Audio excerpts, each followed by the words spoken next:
So ఎంఎస్ఎంఈలో ఉన్న అవకాశాలు ఏంటి కొత్త జనరేషన్ వాళ్ళకి స్టార్ట్అప్? ఇప్పుడు స్టార్ట్అప్ చేసినప్పుడు అంటే ఈ ఫస్ట్ వెహికల్స్ మనం అర్థం చేసుకోగలిగితే ఏ వెహికల్లో ఉన్నా కూడా ఎంఎస్ఎంఈ అనేది మైక్రో స్మాల్ మీడియం ఎంటర్ప్రైజెస్ అన్నారు. ఫస్ట్లో మైక్రో స్మాల్ అనేది ఇప్పుడు ఈ మధ్య క్యాపిటల్ కూడా బాగా పెంచాడు. ఇప్పుడు 250 crore వరకు స్మాల్ కంపెనీ అని అంటున్నాం, మీడియం ఎంటర్ప్రైజ్ అని. సో దీనివల్ల ఏమవుతుందంటే ప్రతి ఒక్కరు మనం ఈ వెహికల్ ఏదైతే ఫస్ట్ మనం ఒక ప్రొప్రైటరీ కానీ ఎల్ఎల్పి కానీ చేస్తానే మనం ఏం చేస్తాం, ఫస్ట్ జిఎస్టీ రిజిస్ట్రేషన్ చేసుకోవాలి, లేదంటే ట్రేడ్ లైసెన్స్ తీసుకోవాలి. చిన్న కొట్టుబడి ట్రేడ్ లైసెన్స్ కంపల్సరీ. ఏదో ఒక లైసెన్స్ తీసుకున్న తర్వాత ప్రైవేట్ లిమిటెడ్ కంపెనీ అయితే సర్టిఫికేట్ ఆఫ్ ఇన్కార్పొరేషన్ ఉంటుంది. ఈ బేసిస్ పైన ఎంఎస్ఎంఈ రిజిస్ట్రేషన్ చేసుకోవాల్సి ఉంటుంది. ఎంఎస్ఎంఈ మినిస్ట్రీ సపరేట్గా ఉంది, ఆ వెబ్సైట్ వెరీ ఆన్లైన్లోనే ఉంటుంది.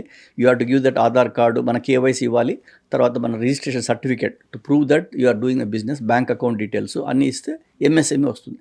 ఎంఎస్సి తీసుకోవడంలో అడ్వాంటేజ్ 2-3 ఇమ్మీడియట్గా ఏంటంటే, మనకు గవర్నమెంట్లో ఏముందంటే ఏ బిజినెస్లో వాడు కొనాలన్నా కూడా ఎంఎస్ఎంఈ వాళ్ళు రిజిస్టర్ చేసుకొని ఉంటే ఫస్ట్ ప్రయారిటీ ఎంఎస్ఎంఈ వాళ్ళ దగ్గర కొనాలి గవర్నమెంట్. ఓకే. సో ఎంఎస్ఎంఈ వాళ్ళకి అదొక అడ్వాంటేజ్. టెండర్లో ఫస్ట్ ప్రిఫరెన్స్ ఇచ్చేది ఎంఎస్ఎంఈ వాళ్ళకి, బట్ వ్యాలిడ్ రిజిస్ట్రేషన్ సర్టిఫికేట్ ఉండాలి. సో అది వచ్చిన తర్వాత నెంబర్ 2, విత్ ఇన్ 45 daysలో పేమెంట్ ఇవ్వాలి వాళ్ళకు.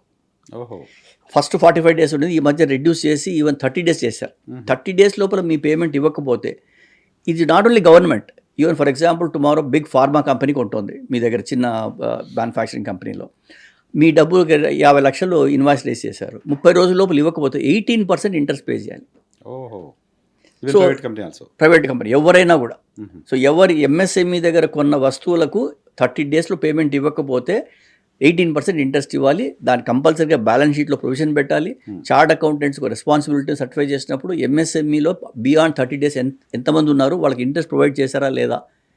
మన దగ్గర అగ్రిమెంట్ లేకపోయినా కూడా లైబిలిటీ ఉంది.